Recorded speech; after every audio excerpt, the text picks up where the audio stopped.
There's not one guy, one person in the history of this program that's bigger than the program. What's better than this? Guys being dudes. Ooh, what's up, and welcome into episode number 125 of the Program Guys Podcast. My name is Mason Prince, joined with you as always by Ryan Tyson, Mark Hall, Matt Gann, Patrick Kurtzberger. Today is Wednesday, June 5th. Be sure to like, subscribe on our YouTube channel. You can follow us on all of our social media at Program Guys with a Z. You can find us on you can find us on Spotify, Apple Podcasts, Google Podcasts, all of that good stuff. Gentlemen, all five of us are back, and boys, the Oklahoma Sooners softball team is heading back to the national championship in a series with Texas. A chance to go 4 in a row, something no team in softball has ever done, if I understand correctly. Ever. Never. Chance to go 4 in a row. In case you're worried that OU has already lost one, they can't lose another, it resets. It's a best of three. It's a best of three. So we are recording this Tuesday night. Just a few hours ago, Oklahoma walked it off against Florida, and that's where we enter Matt Gann to circle those wagons. And Matt, let me know, set the stage for me, brother. Let me know how we got here. How we got here. Started off the week against Duke, who we played at the very beginning of the year in Mexico, a rematch, beating Duke 9-1, run ruling them in 6. It was a very classic get out early, don't let off the gas pedal, beating them in 6, and then coming back and playing a very good UCLA team where they had a pitcher play pretty lights out until it was Tiara Jennings who hit a solo home run, I believe in a third or fourth, that ended being the prevailing run to win behind a very good game with Kelly Maxwell being an absolute dog, shutting down very good UCLA players, especially Tom Brady's niece, Maya Brady, who was the Pac-12 Player of the Year, going 0-4, 4 strikeouts. That is quite the feat against a really good UCLA team. Then coming back, needing just one victory over Florida to advance to the Champ Series. Listen, the Sooners got punched in the mouth early behind the freshman pitcher of Florida and could not stop pitching or the hitting fiasco that Florida got hot off Nicole May hitting several home runs. Florida is known for their top 4 hitters, and those top 4 hitters ended up showing out in the first game, who beat us 9-3. We fast forward to today, a rematch game to get into the Champ Series. And guys, you couldn't have scripted a better game. Again, Florida came out and punched us early, getting up 5-2 after a couple of home runs, and then eventually getting a tied ball game with Ellie Parker hitting it out into center field, scoring Avery Hodge from second base to tie it up in the 6th inning, 5-5. And you could really just see the writing on the wall. Jada Coleman hitting a walk-off home run opposite field in the 8th to secure a chance for a 4-peat. Guys, it was electric. I was crying. I was stressed the entire game. Tell me your guys' thoughts, because I know in the group chat, sounds like a lot of us were also watching the game. Tell me your experiences from this game, what you learned about this OU softball team. Mason, let's start with you. So what I took away from it, I agree with you. I was emotional at the end of the game, for sure. Like my wife had just gotten home from work, and like as soon as she got home, like we walked it off like 5 minutes later, and it was just so cool to see everybody celebrating. And I don't know who said it first in our group chat, but I think it was Patrick. Patrick said it had to be Jada, and it did. It had to be Jada. It was so cool. What a cool moment for a senior like that, and a captain of the team, or a leader of that team, I should say. I don't know if she's a captain. I know Tiara is, and I think Kinsey is. And Kinsey is. I don't know how many captains they have, but you could see the pure emotion on Patty Gasso's face, not only in the walk-off, but in the 6th inning as well. Just seeing how like much belief she has in this team. It was super cool to see, man. Like I get chills talking about it now. Like I thought I can't remember who hit the double to tie it. Ellie Parker. Okay. Yeah. So that one, I thought that one was gone. So, it goes off the wall and then you're like, oh dang, but what a environment that was. You get punched in the mouth, like you said, and then you fight back and you get punched in the mouth again. And right after that, second 2-run home run that Florida had kind of felt like it was over, Ryan. We were kind of texting how we were all just kind of frustrated about it. Yeah, that transition, Mason, was so smooth. Like, wow. It's Wow, like I you have went to college for It's this. like you have experience. Yeah. Yeah. No, I think I just want to give kudos to Kelly Maxwell, who I think after what you just said, Mason, after that, she gave up 3 home runs, first 3 innings, pretty tough start. However, she shut them down after that, like completely shut them What a down. Came dog. back, What a dog. pitched like 130 something pitches, right? 145. 145 Maybe pitches. more. Same. Like a ton of pitches, and just really just completely shut them down from that point on. That allowed us to start crawling our way back. And I think going back to kind of your point and Patrick's on, like, it had to be Jada, like she had a terrible at bat like the previous Yeah, it's one. brutal. Like And the sixth. awful. So bad. And you think about that and you're like, is this going to be the last time we see Jada Coleman at bat? And you're like, this can't be the last time.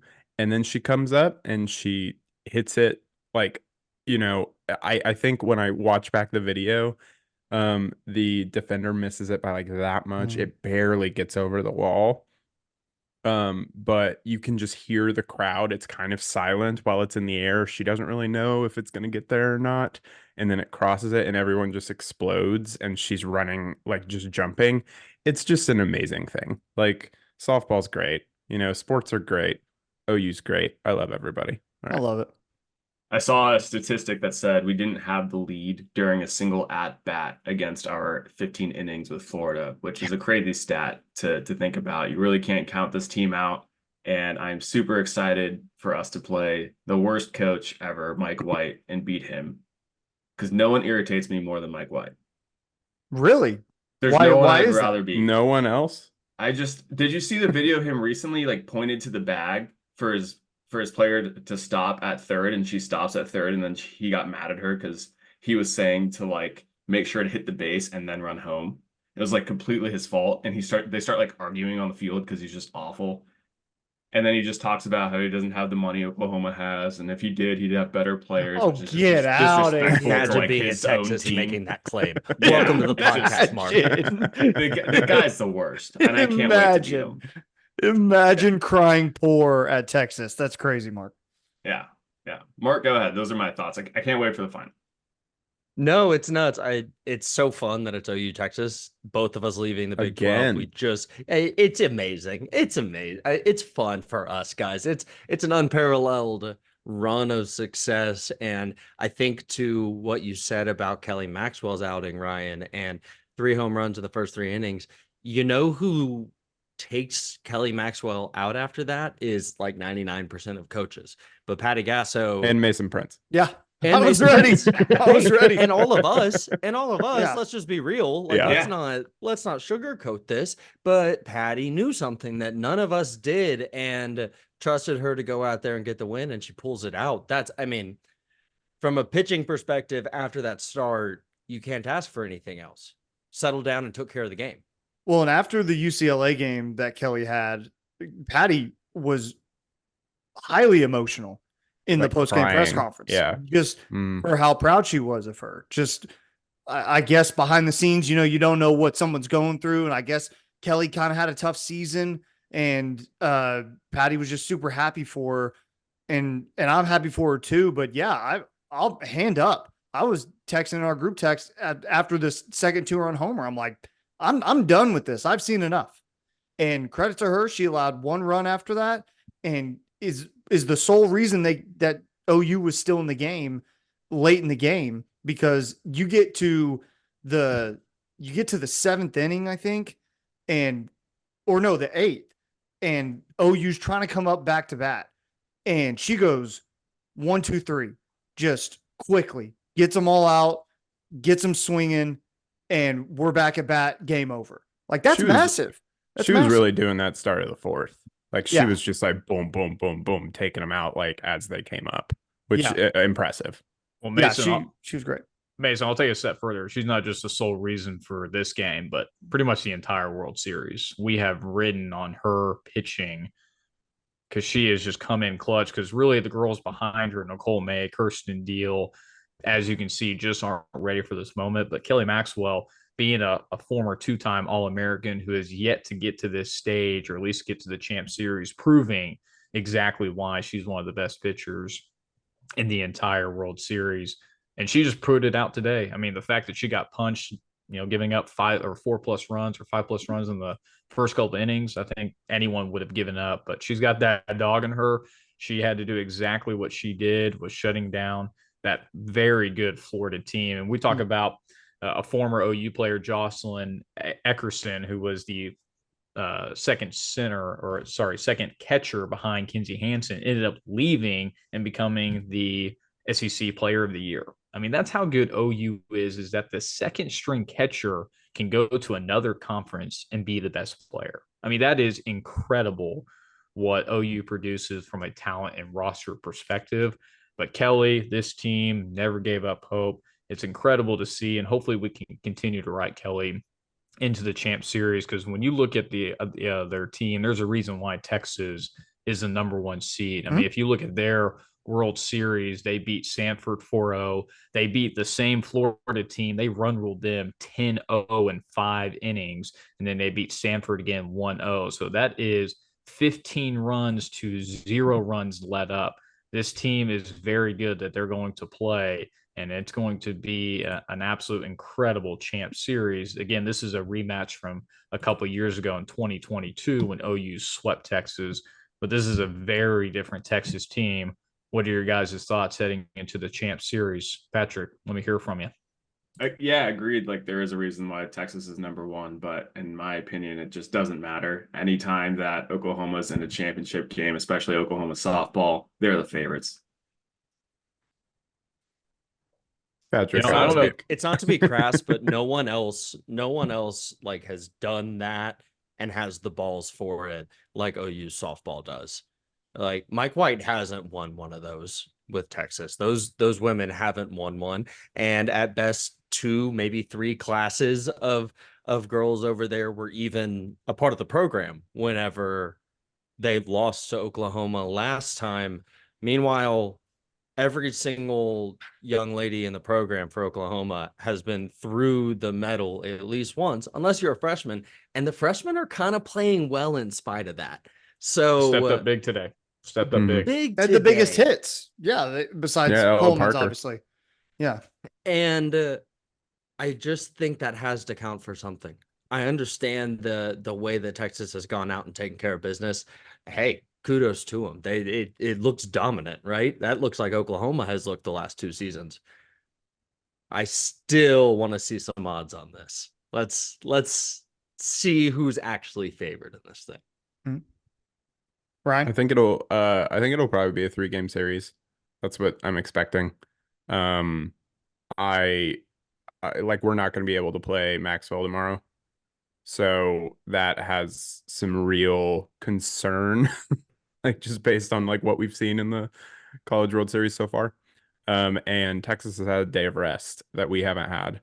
And so I think there's a little bit of concern in my brain for game 1. However, I think this team is extremely resilient. They showed that today.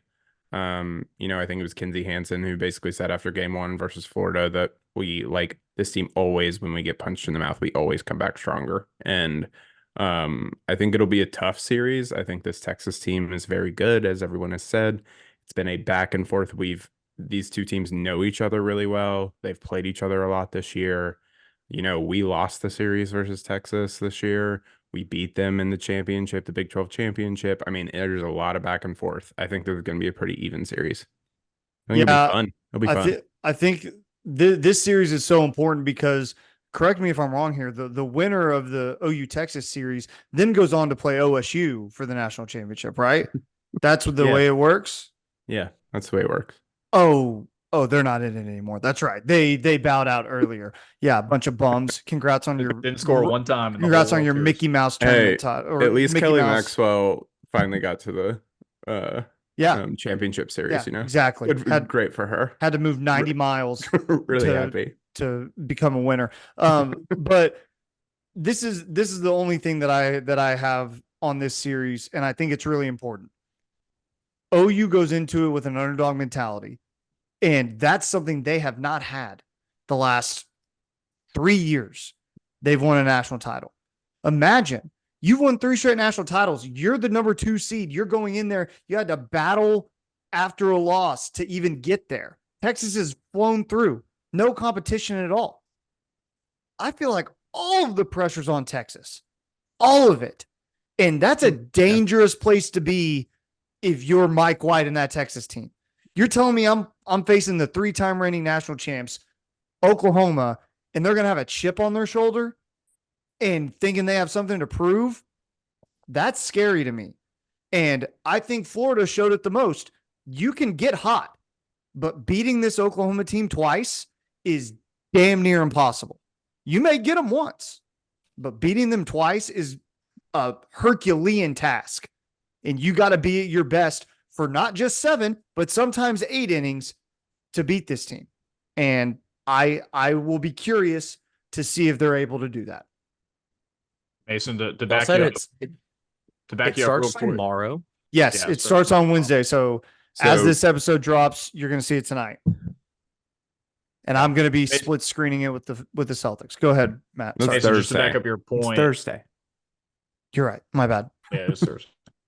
Mason, to your point right there, OU has never lost back-to-back World Series games. That continues today, and now they are 8-0 in elimination games. I mean, talk about a team that were really on the brink today of potentially ending that record, where just the night before when they played Florida for the first time, they were on a 20-game World Series streak. That ended, but when clutch meets the brink, this is where this team dominates. And even when they were down, ended up coming back and playing very well. I know if you guys want to coin that phrase, let me know. That was impressive. But do want to give I didn't know where you were going with that. Do want to give some credit to the Florida team, especially the pitcher, Keegan Rothrock, who pitched. She's pitched now 3 days in a row. I mean, she got close to almost 300 pitches within the day. Her arm has to be a noodle, but she, just like Kelly Maxwell, I mean, she's a freshman and she had the most wins in the regular season. I mean, she was very highly recruited and obviously very dominant, even up until the last game. And so OU's going to have to do the same thing. We don't have those dual aces like we've had in the past, or going to have to ride a lot on Kelly for the champ series, but that's an arm that we want to have, and hopefully the bats continue to be hot like they have. Be super sick to have Jordy Ball right now. Oh, be super sick. It would be. Be super great. It's gonna be a lot of fun. Gonna be a good series. Matt, we'll go ahead and touch on baseball real quick before we move on. Yep, one team season continues, another one ends with OU baseball, who hosted their first regional in almost about 15 years. It was 2010, where Eldale Mitchell Park hosted a regional. So they were hosting Oral Roberts, UConn, and Duke. OU comes out in the first game, completely destroys Oral Robert 14-0. They lose their back-to-back game lose their second game of the regional to UConn 4-1. They bounced back and beat Duke 4-3 in a thriller there, but could not beat UConn in a game in the winner take all, losing 7-1. Not sure how I feel about it. It was a game they should have won. They left a lot of base runners out there, but ultimately could not get the bats going enough, and enough runs scored. UConn, who has played very good defense all year long, continued that last night. So that will end Skip Johnson's OU baseball team's postseason. Thoughts on who watched it last night about OU's baseball's run and how it ended? Well, you just mentioned you don't know how you feel about it. I do. I don't like it. It's bad that we lost it. And that's all I got on that. Should have at least been to a super. You should have at least advanced through to the next round. Otherwise, I mean, yeah, you won the Big 12 title, and you can always hang your hat on that, and that's really cool. But this team was always better than a Big 12 title, Not where and it was supposed to end. yeah, you win 40 games, like that's what I think that's a school record, if I'm not mistaken. Um, you yeah, you should have been further. And if your season ended in Tallahassee next or this weekend, I wouldn't have batted an eye. I would have been like, you know what, I get it. Tough to go on the road and win a super regional. I get it. But nah, just not a fan. My turn. Yes. Sure. My Um, turn. My turn. Okay, sorry. No, I agree with most everybody. Great I pull. do think that they had a really good season. They won the regular season Big 12. I think we can all celebrate that, right? Mhm. Last year we're in the Big 12 and we win the regular season. I'm looking at this with a silver lining right now. Yeah. However, what I saw last night, the second game versus UConn, um, was just horrible. Like they came out and they played horribly. Like some really unlucky things were happening to them. The entire vibe was off. Like they just didn't seem to have a lot of like umph or like motivation. And I don't know if that's coaching. I don't know what that is, but it was just really disappointing to see because they have played so well down the back end stretch of their season. And to just kind of lay an egg like this, it's just really disappointing. So, disappointed, but I think there are things that you can take away from this season and say, like, they had a successful season, but it wasn't something that I think should have ended in Norman. Definitely a bad end to the season. My overall thoughts, though, I think Skip Johnson's headed in the right direction with this team and with this program. Winning a Big 12 is huge, so I'm really glad to have him, and I'm excited for the future that he's going to have with this team and going to the SEC as well. Yeah, I think Couldn't ask for a better on-ramp to the SEC, right? Yeah. Mason? Right. Yeah, and I think the recruiting is going to open up for him. Not I mean, obviously you have the Texas recruits, but to be able to kind of like recruit kids from Florida and Georgia and Mississippi and Alabama, like those are really good baseball states, and those are kids who play good baseball. We got to invest in it. You I got to agree. invest in Eldale Mitchell, and I agree. The way they drag their feet on Lloyd Noble, I think that the first thing that's going to have to happen is football is going to have to overperform, and then these other sports will get their money after that. They're going to put all the money and resources into football first. Yeah, but I think you're right. you got to make Eldale better, because some of these stadiums that they're going to play in the SEC are insane. They're monuments to baseball. Yeah, they're great. I will say that field looked pristine last night. Eldell looked great. So whoever is doing the lawn care, like whoever's doing the field care there. I don't know if you're joking or not, but it's like it's straight up, it's turf. It's turf. It's turf. It's that's turf. brutal. Yeah, That's brutal. the whole It's thing. like it's beautiful green. It's a consistent green. I was like, are they like dying? I was So like, that's a good turf. That's Right my there. biggest problem with it. I didn't know it was turf. I almost anger tweeted at Joe Castiglione 2 nights ago because Spikerman hit a double. Don't. And yeah, I did it. But he slid in on turf and got his freaking spike caught in the turf and rolled his ankle in the first inning of a must-win game. And I was like, this is an absolute joke.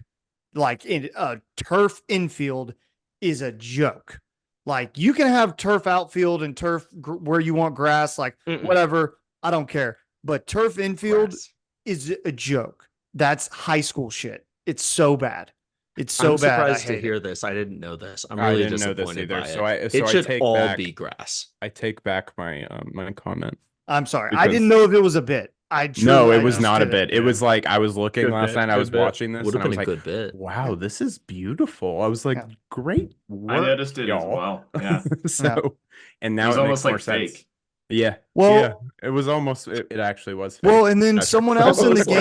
game, someone else in the game slid into like second and overslid the bag because you're sliding on AstroTurf and you you glide on that shit. Yeah. And he overslid the bag and got tagged out because he overslid the bag. And it's just like, dude, this is insane. It's not how grass moves.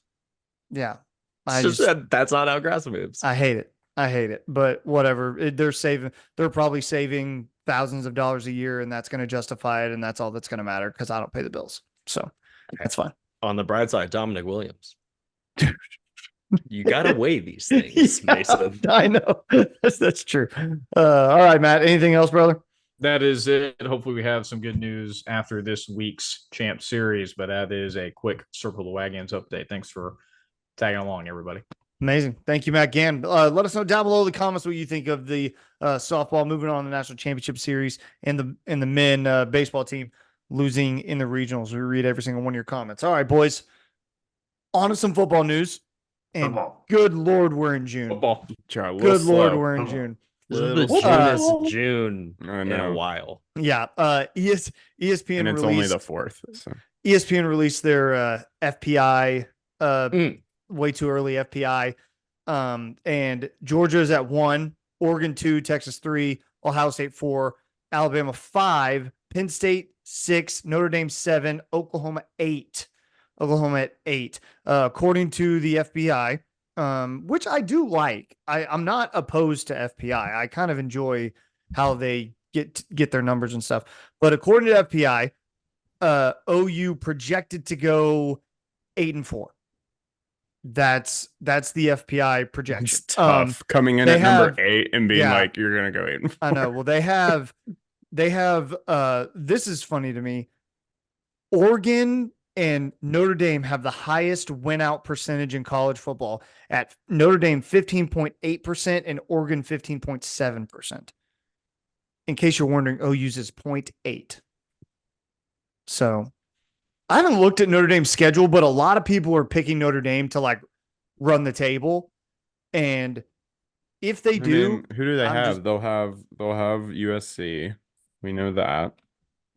Let me look at their schedule. I'm looking at it right now. Okay. So they're at A&M, Northern Illinois, at Purdue, Miami of Ohio, Louisville, Stanford, Georgia Tech, Navy, Florida State, Virginia, Army, USC. That's why they play A&M and USC. Those are the two I Florida see. State. Oh shit! I count 3 then. Florida State. I'm counting Florida State too. Is Florida State going to be any good this year? Is Marcus Freeman a good coach? We don't know. All good questions. That's like when we talk about Notre Dame running the table, that's the question that I ask, because Sam Hartman is the reason they had the season they had last year, right? Yeah. And what have we seen outside of last season that just like assures us that Marcus Freeman is going to be a good game to game, every game coach? He can recruit better than damn near anyone, but that's silly. They're going to lose games. Notre Dame will lose games this year. Yeah, I mean, I think they're a 9-3 football team as it stands right now. I mean, they're gonna win. They're gonna start off like 5-0, and the hype's that means gonna they beat real. Texas A&M. It means they beat and A&M lose a at different team, A&M. right? Yeah. See, and I think they lose A&M. And they could. They easily could. Is that the game overseas? I don't know if that one is. I don't know if that one. No, because remember they had that stupid poster of the like the desert, and it was like College Station, Texas. It was y'all have obviously never been to Texas. You're right. It's so funny.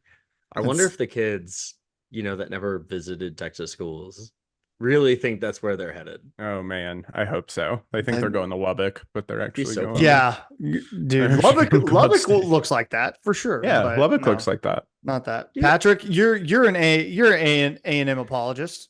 Yeah, how you feel about it? Oh, I think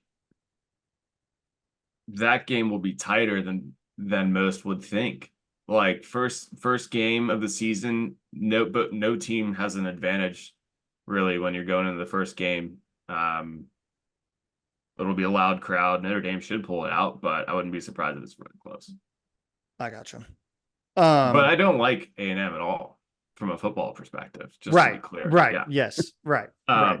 Right. Something on this list though, Ole Miss being 16th in this poll, and again, this list is like after all the transfers. Yes, as well. correct. That's Yes. low, in my opinion, to have Ole Miss at 16 on this list. Oklahoma at 8. I like that spot a lot for us. I Matt, love Texas I was actually at 3. looking I just think it's when funny. I saw this on the outline, I looked up FPI, and it's got a lot of priors that are based on your previous season. And especially for college football. The NFL, they don't have it quite as much. They've quantified it a little bit more to account for current year changes. But a lot of OU's stuff is going to be based on prior or last year stuff and then new freshmen. So I don't know how they account for the transfers. I don't know what the update is in the algorithm that would account for that. Because I agree with you, Patrick. I think Ole Miss kind of just stole every commit in the portal that everyone wanted to get. Number one transfer portal or team. And also, I know you were wondering, Thankfully. Patrick, Tennessee at number 9. Okay, I know you were wondering. Saw that. Thanks. Okay, good. No worries. Matt, what do you think? I don't know. I mean, there are always these preseason early rankings. I think OU is actually a little bit too high. I mean, I love OU. I think the expectations have to be tempered going into a gauntlet of an SEC schedule. We've talked about this before, even though the rankings. I was going to give you credit because you said tempered correctly, and then you immediately followed it up with a mispronunciation of gauntlet. And There are several N's in that word. It's all N's. I'm sorry. In his head, he's like, "Yeah, I hit tempered. I got that." And yeah, he's like, another gauntlet's coming up. It's like, "Oh shit, I nailed it." I'm sorry, Matt. You were making a good point. I'm sorry. Go ahead. You guys have matching shirts, just opposite. That's cute. Yeah, adorable. We are matching. We're matching. I just can't pronounce words, so that's where I'm at. That's all right. You're really handsome. Pronounce. Well, as I was saying, OU heading into its first year of the SEC transition, a lot of teams on this list that OU potentially could lose to. I mean, it says 8-4, 7-6, whatever it might be, but I think potentially more losses than that, just not knowing how the offensive line is going to hold up or what the ceiling is going to be for Jackson Arnold. I think OU top 10, I think is a little bit high, especially knowing there's a lot of up in the air with this team and quarterback being the most pivotal position in football, having to go in those hostile environments and having big games with a offensive line that's transitioning into a whole nother big boy ball. So if OU loses 6-7 games, it actually wouldn't surprise me. I hope that's not the case, but I see it on the schedule. 6 or 7? Where did this come from, Matthew? Listen, I hate saying it myself. I mean, okay, let's say Jackson Arnold goes down. He's not wrong. Do you have a main loss on the schedule? Like as in MAINE. Sorry, not MAIN. Like no, the actual. I do have an MAIN on the schedule as well. So no, what do you think do you think like Houston's coming to Norman and beating Oklahoma? Yeah, what WINs do you have? You're saying like through like guys, I think he just threw a number out. 4 and 7? He definitely just threw it out. Yeah. Just threw a number out. Because we do. So this. you think you do though? You think Oklahoma can go 5 and 7, and you're like, yeah, I'm not surprised by that, because I'd be shocked by that. If they don't finish with a winning record, so I would be shocked. So 6 losses: Tennessee, Texas, Ole Miss, Missouri, Alabama, LSU. I mean, those are 6. All those are possible.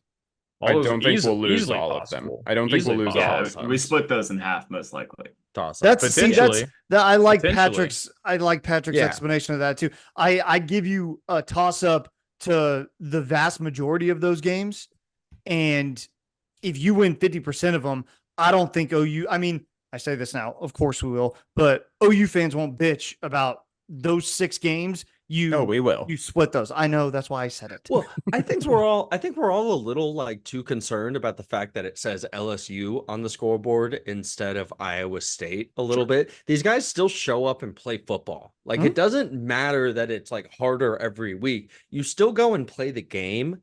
And I just think even if there are more toss-ups on the schedule, you can't just go into it expecting to lose all of those difficult SEC games. All Matt did was list off our SEC opponents, right? Hmm? Am I They're in wrong, South Matt? Carolina. Tell me if I'm wrong, because I might be. Yeah, but when you look at the schedule, who else would you pick to lose? I mean, those are the games that No I mean, one, the but last I three think games we're of the going to do year. better than 0-6 against those. I'm just saying. I'm not saying we go 0-6. I'm saying those are 6 potential losses. I could easily see OU losing, and I agree with you guys. It's going to be a coin flip. I mean, but the last 3 games of the year at Missouri versus Alabama, and then at LSU, that's a walk in the park. It's not a go play Kansas, Agreed. Kansas State, Iowa Well, State at the Missouri's end a of walk the in the year. park, but yeah. I don't think so. I mean, they're coming off Not their in the best program. season, and they got a pretty good recruiting Not a real class. That team's not going to be anyone If to you talk go about. 2-1, that's a win, right? For If you sure. go 2-1 in I that agree. stretch, that's a win. I have to And if you set go expect- 2-1 in the stretch against the other SEC teams, that's a win too, right? That means you went 4-2. Yeah, and So- with the new playoff rules and having it expanded, having these good losses that the committee loves to have, they're not bad losses. It's just these are conceivable games that OU could easily lose. I mean, they're even at home. We always give up one home game a year to some team we don't even expect to lose. Now we have Alabama and Tennessee coming in. I mean, those are 2 different teams that we're not normally playing, and we're playing these teams all back to back. There is no break in between. I mean, other than Maine. So I just have to set real expectations that OU has a possible 4, 5, 6 losses on their schedule, and it wouldn't surprise me at all if they did. I Okay, hope real not. You quick, are underestimating the talent infusion. Go ahead, Mace. looking at the SEC teams where they rank in the FPI, the SEC has 6 teams in the top 10, and they have Crazy. they have We're 8 8. teams in the top 15. So those are Georgia at 1, Texas 3, Alabama 5, OU 8, Tennessee 9, Missouri 10. Seems high to me. LSU at 13, A&M at 14. So that's just where the FPI, has these guys. That's not to say, what preseason rankings are going to look like or whatever. And I think we all agree that preseason rankings don't really freaking matter at the end of the day, especially in today's day and age of what college football looks like with super conferences. And in reality, what's going to matter is how you perform in your conference, especially with all these teams playing the same. I was looking at Texas's schedule. They're at Michigan. I don't think that game's going to matter. Like, I don't It's a think good that- loss. So it doesn't matter. Yeah, I just don't think that game is going to matter. Not a 12-team playoff. It definitely doesn't. Yeah, sure. exactly. Yes, correct, Matt. So Unless they're on the cusp. Yeah, so they're I going to tend play. to disagree because I think Texas will be on the cusp. I don't think Texas is going to be a shoe-in for a at-large bid. And so I think that they are going to be on the cusp, and Michigan might be as well if they take a step off from the Big Ten. So Yeah. I think the expanded playoff actually does loom pretty large in this because that game, even if we disagree on if it does matter, it could matter. When you get to the end of the year, you'll say, okay, well, this team they straight up beat the other team. Like, what can we do? We have to put that team in. Well, looking at Texas' schedule, you get past the Michigan game, get past OU, get past Georgia. If I'm Texas, I feel pretty good about what the rest of my schedule looks like. I mean, they got Vanderbilt on there. Who knows what A&M is going to look like? I don't know. They got Mississippi State, Arkansas. I mean, the Kentucky, I believe, was another team that they have on their schedule. I'd feel good if I'm Texas. If I make it out of, let's just say you go somehow 2-1 through the OU, Michigan, Georgia 3. I'd feel really good if I'm Texas. I mean, they're not going to lose another game outside of that. That means probably. that means you beat Georgia, and that's nuts because then you own that win the entire rest of the way. Yeah. That's Yeah. crazy. Yeah. So, And I mean, Michigan just won the championship. It's yeah, like, but that's no also a JJ, But no huge Michigan thing. is different. No, this I know, season. We But what I'm can't, saying is like they are going. That is like going to be consistently used as a sure. like a defending talking champs up point. till you Yeah, take them out. exactly. Sure. Yep. There's You're built-in right. stones on that squad. I'm still not convinced Quinn Ewers is the guy. That's we're- my thing too. We are going to is find out. We're He gonna looks find out. awesome against Oklahoma and awesome Yeah. against Alabama and mid against Yeah. all these other regular Big 12 teams. Yeah. This year's going to be a big year for Quinn Ewers, I think, because I I think Arch Manning starts by the end of the season. I still Love can't believe that they pick. lost that Washington game. It's just crazy. I can. Um, Future Falcons Hall of Famer Michael Penix was Big leading facts. Jesus. the Huskies. Big facts. People are saying. in People that are saying. one, so don't worry about it. Anything else to add before we move on, boys? Okay. Boomer Sooner. Okay, Mark, you want to go ahead and get to some recruiting for us? We had a crystal ball drop. What's really dynamite is I actually think this guy has already joined the team. I think that he's already in Norman based on some stuff that I saw. But Steele Wassel? I don't know how to say his name. Anyway, guy who was a 3-star quarterback in the class of 2023. He attended Akron last season and still has 4 years of eligibility.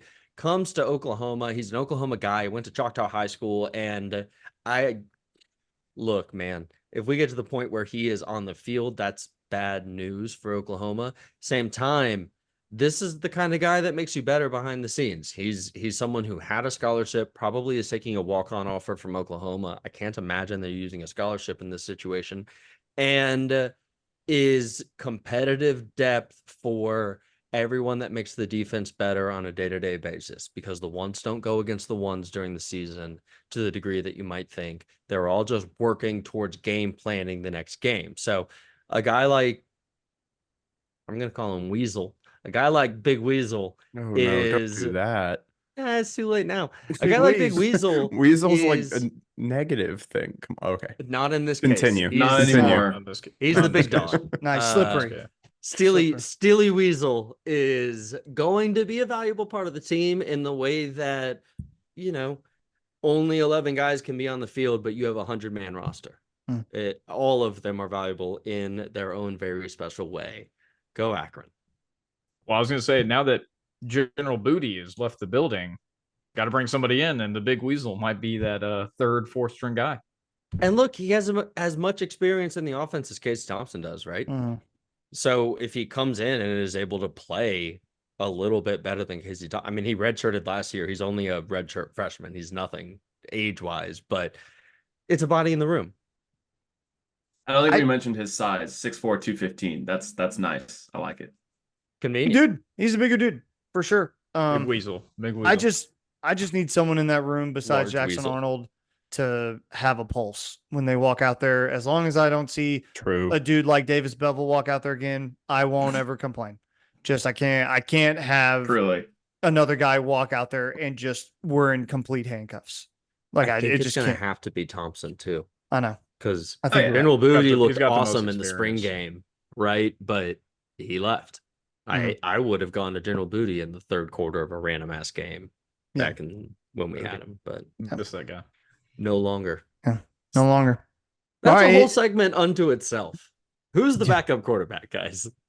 Can't wait to talk about it one day. Yeah, one okay. day. We'll, Yeah, we'll- not right now. We need to save it. We have all I know. freaking summer to talk about it. June 4th, so long. Okay. We'll wrap up the show with some PGP MVP talk. We'll give our MVPs of the week. And Pat, we're going to start with you, man. Who's your MVP of the week? Yeah, giving it to Tony Cruz for winning his 6th Champions League final.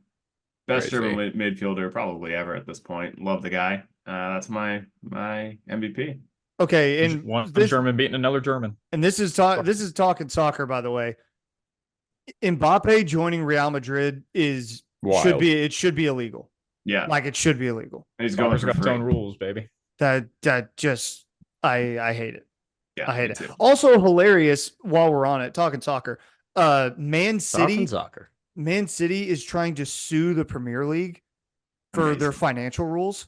Have you seen that? No, I'm not caught up on that. And I Oh, need to dude. be. Yeah, they're trying to file a lawsuit basically saying what the Premier League's rules for money is hindering them from giving money to their women's program and their developmental club and all this stuff. It's total BS. They're trying Can't to believe it. they're trying to get rid of the 116 financial charges that they Yeah. have. And it's a joke. It's so funny. It's Soccer, so man. transparent. Soccer. Um, If you talking played soccer. it, you're the worst. Yeah. Yeah, I know. Okay, but this is just like a sports league thing. They're all like everyone has agreed to play under the same rules for so long, and Now you're seeing it in college sports, and I guess you're seeing it in the Premier League, where it's like, oh yeah, what if we sue? Yeah. And it's like, no, we've all just been cool with these rules before, Yeah. man. We Great agreed point, to Mark. this stuff. Yeah. Nuts, man. You're trying to operate Agreed. a competitive league. Agreed. Yeah. Agreed. Mark or Matt, go ahead with your MVP because I'm sick of. Well, I'm I sick of hope you Mark being tells a his own punk. story of MVP because I got my own MVP, but hopefully Mark tells the story of a movie of Saturday night. My MVP is going to go to the man, the myth, the legend, Stars center Joe Pavelski, who announced after 18 seasons he is retiring from the NHL. He was a 7th-round draft pick in 2003, played over 1,300 games, 475 goals, over 1,000 career points, 4-time NHL All-Star, and he has the most goals by an American-born player with 74. He is turning 40 next year. An incredible career. Obviously couldn't make it to the Cup. He never made it to the Stanley Cup himself, which the Stars had a good run at this year. But a heck of a career. Will be a Hall of Famer when he gets there. My MVP, Joe Pavelski. Hey, awesome, man. I wish they would have made the Cup. That would have been sick. I'm sorry about that. Would have been better MVP. Mark, tell the movie. Yeah, Mark, go give your MVP. Mark, Sure. So my MVP is actually going to be Matt Gann, and that's my entryway to the story because I would have never had this experience if it weren't for Matt. So I get a text some time ago from Matt asking about my interest in attending an indoor football league game, the Frisco Fighters. It's obviously zero, right? Say that again. It's obviously zero, right? Your interest level is like zero. Right. Au contraire. I don't do much, Mason. So this sounded like a great opportunity.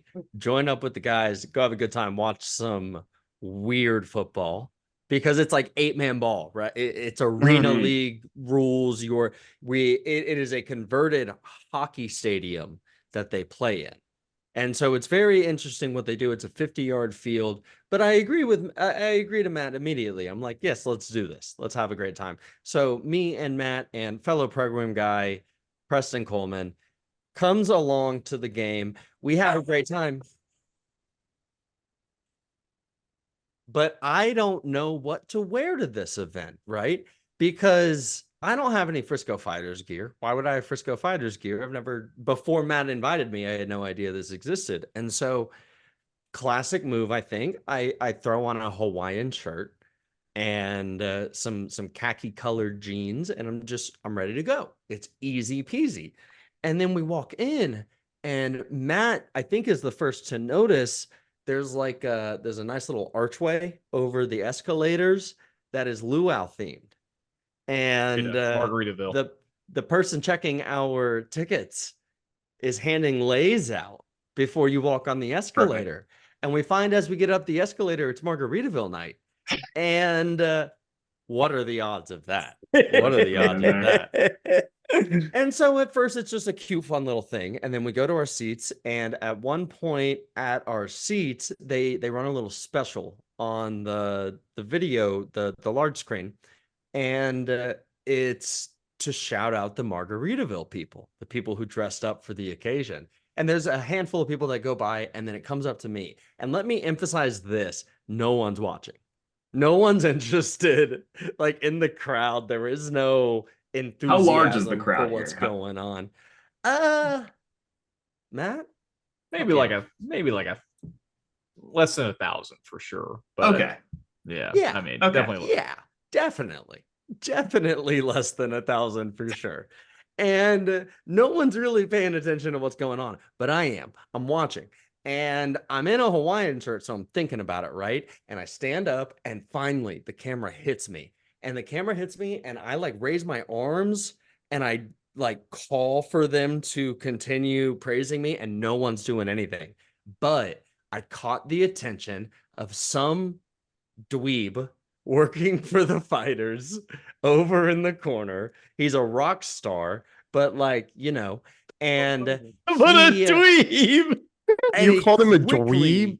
He quickly No, I mean, dude, I saw him before I even knew he was coming to me. He starts running up the stairs from his spot in the end zone. He's like around the end zone area and comes up, surprises us. We don't know he's there and tells me I won the Margaritaville contest and hands me this tote bag. And I'm like, that's sick. That's awesome. That's wonderful. I love this.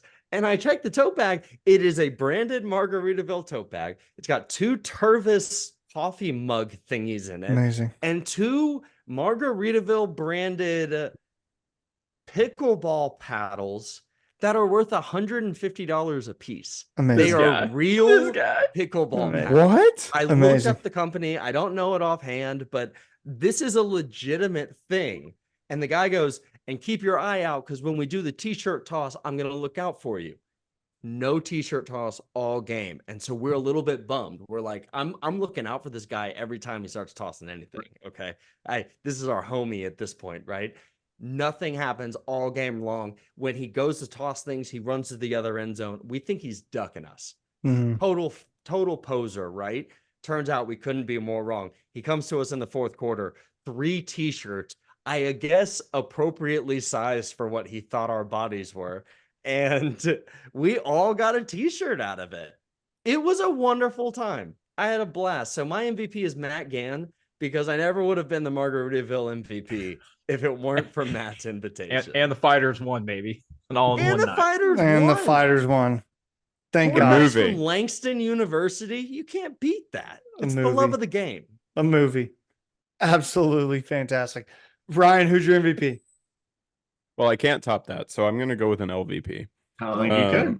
And my LVP is the Big 12 Conference, because this past week they came out with, I think it was Brett McMurphy came out and said that the Alamo Bowl had tried to get OU or Texas into, like, if they fell into the right spot, they could pull them into that bowl. And they were basically denied. I'm assuming they were denied by the SEC. I don't know for sure who actually denied it. But the fact that the Big 12 is losing these 2 teams, and then the bowls that you are partnered with are going out and trying to get them back because you don't have the power that OU and Texas have, is tough. Like, that is a tough look for the Big 12. And then, you have this softball, which is going to be OU and Texas in the final again. And like both those teams, they're going to come out and be like, it's a Big 12 shootout. And next year it won't be. And, Big 12 just really, really, we've talked about this already this year and how much OU and Texas have won this past year, their last year in the Big 12. And they're in for a tough time, I think, over these next few years, the Big 12 is. So that's my LVP. I think you're correct. I'll wrap it up. My MVP of the week is the NFL wide receiver market. Jalen Waddle getting paid, Justin Jefferson getting paid, AJ Brown and Devontae Smith got deals this offseason. And then Amon-Ra St. Brown as well, and Tyreek Hill under discussions to try to renegotiate his contract and get more money from the Miami Dolphins, which he will get from. So is CD, right? Yeah, CD is not in that same conversation. Yeah, CD's holding out, which he should. Jamar Chase with all the money being thrown around, the Cowboys better pay him like that. Well, I mean, Justin Jefferson got paid the most out of like any non-QB. And he should have ever. And he's amazing, and I'm so glad we kept him. CeeDee Lamb, is he going to get paid more? No, he won't. You think, Mark? You think he'll get paid more? Because that's how the market works. They're close enough, and CD's contract is still. Do you remember the QB market last year? He's going to get Justin Jefferson money plus 0.005. Yeah, like that's going to be what it is. And the problem is the Cowboys didn't get this done when they could have a year ago, 2 years ago. You're right. Silly stuff. And he's not as good as Justin. I think Jefferson. He might get He's more... great. We love CD, but he's not. I don't think he's as good as Jefferson. I'm going to change my MVP vote to an LVP. Ryan Tyson, thank you. Also, Christian McCaffrey got paid today. 49ers paying paying you Christian see McCaffrey. I saw a tweet that was like, shout out Christian McCaffrey I for saw it. finally making Tim Hardaway Jr. money. It's brutal. Yeah, It's brutal. it's brutal, man. Speaking of Ryan's Mavericks, Ryan, Stop.